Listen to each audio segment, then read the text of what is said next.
Bagong-bagong balita, muling binomba ng tubig ng China Coast Guard ang isang barko ng Pilipinas malapit sa Bajo de Masinloc o Scarborough Shoal sa West Philippine Sea. Bukod pa riyan, may barko rin ng Philippine Coast Guard na hinarang. Collision, starboard side.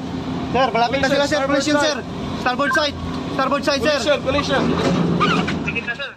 Sa kuhang yan ng National Task Force on the West Philippine Sea, makikita ang pagbangga ng Chinese Coast Guard vessel 3302 sa BRP Datu Pagbuaya ng BFAR. Dalawang beses ding na water cannon ang BRP Datu Pagbuaya ng parehong barko ng CCG. Ayon kay PCG spokesperson on West Philippine Sea Concerns Commodore J. Tariela, hinarang din ng CCG at mga barko ng People's Liberation Army Navy ng China ang dalawang barko ng PCG, ang BRP Teresa Magbanwa at BRP Cabra. Naroon ang BFAR at PCG para magsagawa ng routine maritime patrol.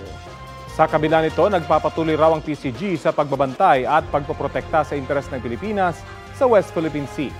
Nasa exclusive economic zone ng Pilipinas ang Bajo de Masinloc.